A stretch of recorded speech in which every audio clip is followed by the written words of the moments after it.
Welcome to Learn Commerce PU online classes.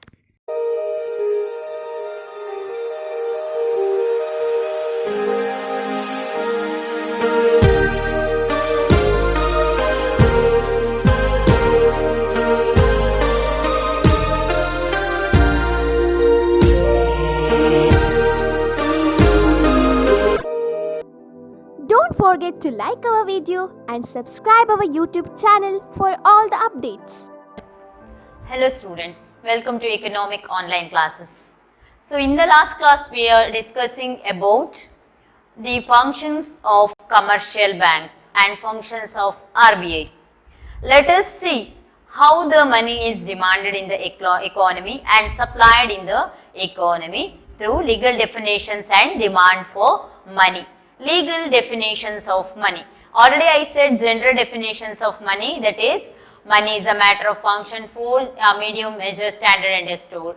So main definitions we studied according to F.A. Walker, money is what money does. Money is generally accepted as medium of exchange, measure of value, store of value and standard of deferred payment and unit of account. All those definitions we studied in the general manner. Now we should study legal definition of money here. So what are the legal definition includes? Here we are going to categorize broadly into two types, that is narrow money and broad money. Narrow money and broad money.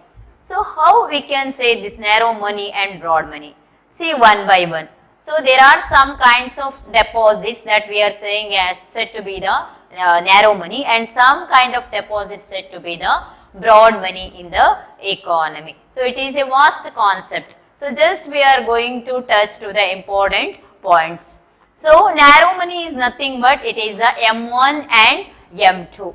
M1 and M2 is said to be the narrow money. I will explain what is this M1 and M2. M3 and M4 said to be the broad money. Narrow money, broad money. What it includes? Let us see. See here. For example, how to measure the money supply in the economy? On the basis of measurement of money supply, we are going to categorize the money into legally two types, that is narrow money and broad money. So see the measures of money supply. See here, measures of money supply. There are four main measures of money supply. How the RBI or the government or the economy going to measure the value of money means in this way. So see here, first is narrow money, that is M1 and M2 is said to be the narrow money. So narrow money is nothing but M1. What is this M1 means? M1 is equal to CU plus DD. It is also called as high powered money. In money multiplier it is called as high powered money. Thus M1 means money supplied in the economy one time means what it includes means it includes currency in the hands of the public, currency, notes, whatever we are keeping the money for the transaction purpose. So held some money in the form of cash at home or in hand. So currency held with the public plus demand deposits in the commercial banks. So demand deposits, I already said many kinds of deposits are there. RD is there, then this whatever your saving bank account is there, current account is there, time deposits are there. All the demand deposits. So which is demand deposit? I said means current account deposit. So currency held with the public plus demand deposits with the commercial banks together called as M1. M1, you are going to measure the money supply in the economy. M1, that is narrow money supplied in the economy, currency held with the public plus demand deposits in the commercial banks. These together called as high powered money. It is together called as high powered money. Second one measurement of money is through the M2. M2 means M1 means currency held with the public plus demand deposits with the commercial banks plus M1 plus POSD means Post Office Savings Bank Deposit. People keep their money in the post office as a savings form. That is together with the currency held with the public, demand deposits in the commercial bank plus post office saving deposits together called as M2. These M1 and M2 together called as narrow money. M1 and M2 means U plus DD plus POSD together called as narrow money in the economy.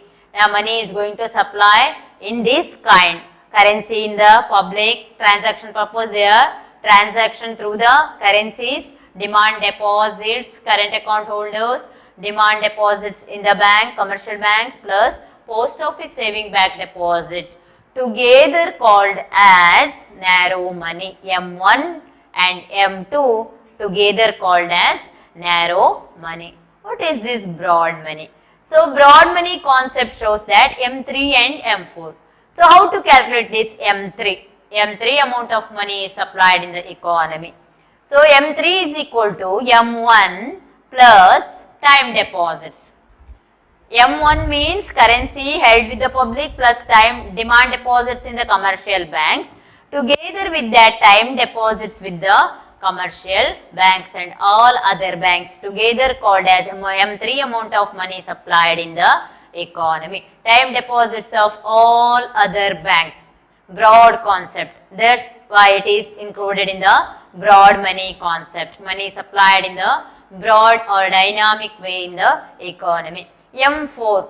So M4 is nothing but it includes M1 plus M3, M1 plus M3, exclude the M2, M1 is U plus DD plus M3, M1 plus DD plus M3 plus total deposits with the post office.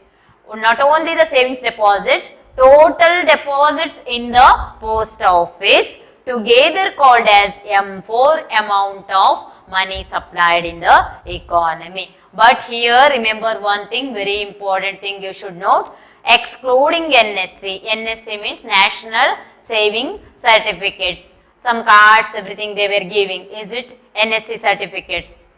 So excluding that, whatever the pensions are giving, widow pensions are giving, then 60 years above age old pensions are giving, then these handicaps, for them also some amount of money is giving, that are not at all considering while calculating the money supply in the economy. Just we are going to consider M3 plus total deposits with post office of whole country together called as M4. Thus M3 plus M4 together forms broad money. It is a dynamic concept of money. Thus narrow money and broad money are the main types of money. These are the legal definitions of money.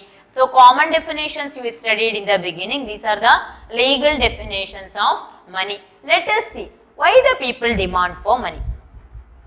So money is supplied according to the demand by the people. People demand money most commonly for the exchange of commodities and transaction purpose, as we studied in the functions of money. Yes, it is true. So demand for money is nothing but people demand money for to satisfy their wants. So money is a scarce resource. To satisfy unlimited wants, people demand the money. So according to John Maynard Keynes, macroeconomics was introduced by John Maynard Keynes. According to him, there are three motives of demand for money. First one is transaction motive, second one is precautionary motive, third one is speculative motive. For these three reasons, people demand the money.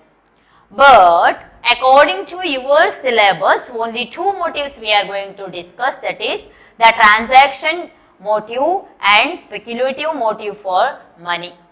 So what are those motives? Motives are nothing but they are the two main objectives to hold the money. Motives means aims. Whatever the thing is there, you are studying, there is some motives to reach some goal. Like that, people demand the money for some, to reach some goal, to purchase some assets or to invest that money and to gain some income. So, the two motives of demand for money here we are going to discuss is the transaction motive, and second one is the speculative motive. Transaction motive and speculative motive. So, how to denote these motives in the formulas?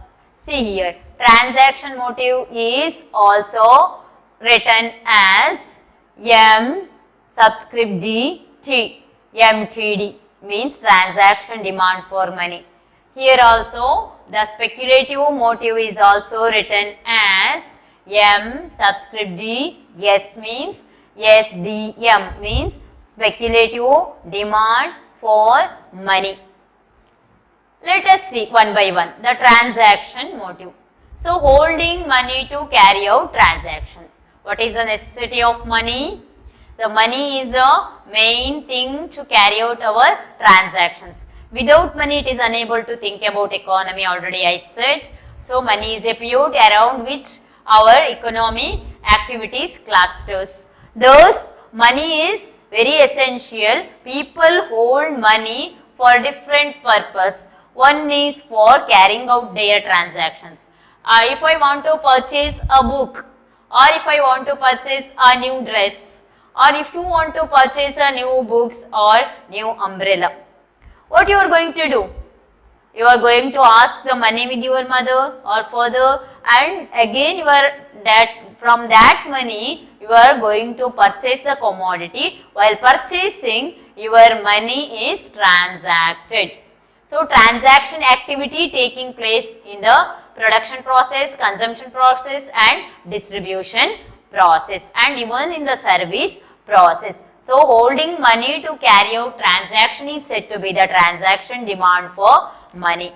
So, it will be written as formula to calculate transaction demand for money is MTD is equal to KPY. So, MTD is equal to KPY, where Y is equal to real GDP deflator, gross domestic product means real income of the country. Next, national income accounting you are going to study in depth about this, don't worry about this concept. And P is equal to price level. What it shows means our transaction depends upon our real income. When our income is more, our demand for goods also more. When income decreases, demand decreases. When price increases, demand decreases. When price decreases, transaction demand for money also increases. So, people demand money for the transaction purpose. Second one is, why does the people demand money and hold the money? Means main objective or motives is for speculative purpose. Speculative means speculation, expecting or assuming about the future. So, thinking about the future, people keep some amount of money as a reserve to meet the unforeseen contingencies. That is said to be the speculation, with the hope of rising gold rate in future. Now only we are going to purchase the gold and keep it home. So, your rate is high, then you are speculating that. So, you can keep the cash as it is, and next we can convert that asset into gold. Like that, speculating about future is said to be the speculative demand for money, keeping money for the future purpose. So, formula to calculate speculative demand for money is MSD is equal to R maximum minus small r maximum minus R minimum. What it shows means, students, speculative demand for money is always depends upon these fluctuations in the rate of interest. If the rate of interest fluctuating means variating is very high, if the rate of interest is very high, during that time, if the rate of interest increases, demand for money decreases. If the rate of interest is very low, then people go for borrow the loan or something. The speculative demand for money is depends upon the people's behavior to purchase the commodity according to the interest rate prevailing in the market or in the bank or any financial institutions. So next we are going to discuss relating to the demonetization. What are its impacts on our economy? Thank you.